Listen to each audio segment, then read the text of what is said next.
Hey everybody, in this video we have another vintage mountain bike restoration project that'll take us from this stock 1990 Specialized Hardrock Sport to this updated single-speed modern classic. Now, following the previous video on my buddy Paul's 1992 Specialized Hardrock Ultra build that we did on this channel, I got inspired, and quite frankly, I wanted to do my own vintage project. Now, it was actually my buddy Brian who sent me over a Craigslist post for this 1990 Hardrock, and when I went to pick it up, the seller happened to mention that he had two of the same bike, and I could take them both for the right price. So, needless to say, I came home with two 1990 Hardrock Sports. Now, this red one here was in really good shape and had clearly been sitting in a garage for most of its 31-year lifetime. The paint is in really good shape, and thankfully nothing was seized and everything came apart pretty easily. Now, if you want to check out the process of stripping this bike down to the bare frame, you can check out this other how-to video up here.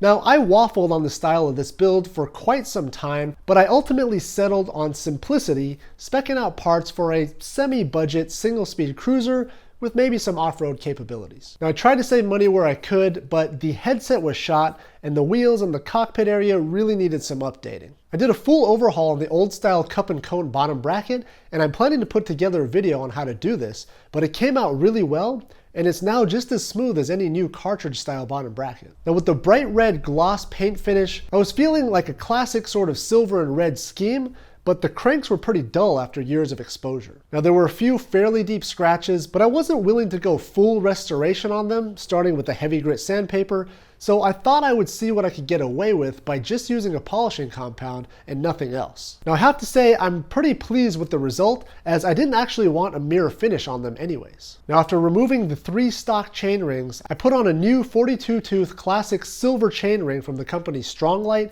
making sure to get one with the right bolt circle diameter, or BCD, measurement. Now, this one here was a pretty standard 5-hole 110mm BCD. Now, then came the tricky business of getting the chain line right. Now, I'll put together another video detailing the concept of chain line pretty soon, but in short, you want the chain to be as parallel as possible to the central axis of the bike for the smoothest running drivetrain. Now, in general, when you do convert from a 3x front setup to a 1x where you only have one chain ring, the best chain line is usually achieved by bolting the single chain ring to the inside of the crank spider where the middle chain ring used to be. Now, this of course brings the chain line inboard and will usually be closer to the rear chain line. However, it just doesn't look as good in my opinion, and I was basically dead set on having it mounted to the outer side of the spider because it's just cleaner looking.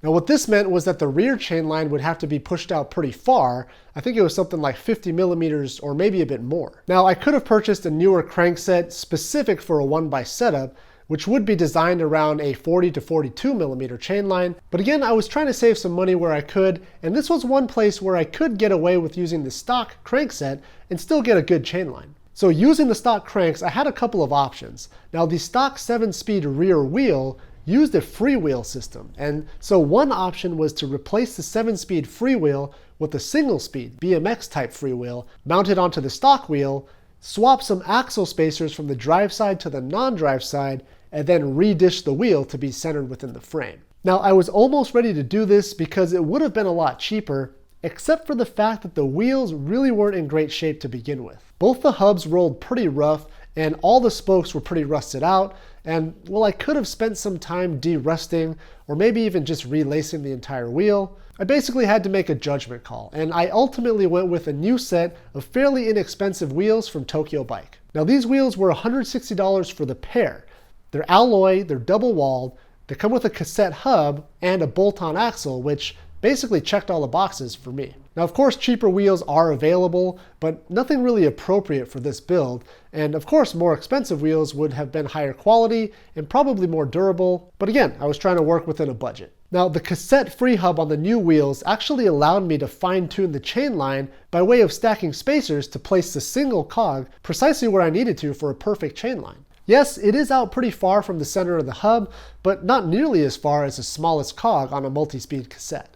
Now, with the chain line set, I then had to make another decision, which was whether or not to use a chain tensioner. Now, I'll admit that I'm not really up on what the hip kids consider to be cool, but I think there's some kind of pride in setting up a single-speed vertical dropout bike without a chain tensioner. Now, it's definitely a cleaner look without the extra hardware, but the stars kind of have to align to get perfect chain tension with the axle fully sitting in the dropout if you want to do without a tensioner. Now, of course, this is easy to do with horizontal dropouts since you have some extra wiggle room to slide the axle back and forth, but with vertical dropouts, there's only one optimal axle location. So after even more debating, I ended up going with a basic derailleur hanger mounted tensioner. It's pretty basic and it's spring loaded, and the jockey wheel depth is adjustable so that you can maintain your perfect chain line.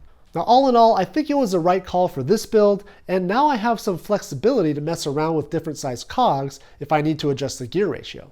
Now, as of now, I've already upped the rear cog from an 18 tooth to a 20 tooth because, well, frankly, I'm not as strong as I thought, and I'd like to be able to ride this thing up some hills. Now, for tires, I also struggled to make a decision as I wanted something decent, but not too nice for the build. Now, in particular, I was eyeing the top of the shelf Rene Hurst 26-inch Hump Tulips Ridge tires for a long time, but ultimately I couldn't justify them for this particular bike. Now, I really wanted to give the Schwalbe Billy Bonkers a shot, but they just weren't available anywhere, and other options like the 26-inch Panaracer Gravel King SKs were also on my short list, but also simply not available. So I ultimately settled on the Maxxis DTH tires, which are hugely popular for this type of retro build, and even though I wanted something a little bit different, I really do like how these tires look on this bike. They're relatively supple, relatively affordable, and of course they look great in tan wool. Now these here are the 2.15-inch width version, which are plenty wide in my opinion, but I would have liked to try the wider 2.3s, but again, availability. Now for brakes, I went with the uber affordable Clark's V-brake set for something like $25 for the whole set, front and rear, with levers and cables. Now really, they couldn't be beat for the price, and their performance is surprisingly good, on par with most mid-range V-brakes I've ever dealt with. Now the best part about these, the levers are fully silver, as I didn't want the typical silver and black lever combination on this particular build. Which then brings me to the front end of the bike. Handlebars, stem, and of course the headset. Now I'll start with the headset since it's actually quite involved to get it right on these older bikes. Now what's crazy is that I used to think that a 1-inch threaded headset was a 1-inch threaded headset. Not the case at all. Now I ended up doing some heavy research and I learned the ins and outs of the Standardized Headset Identification System,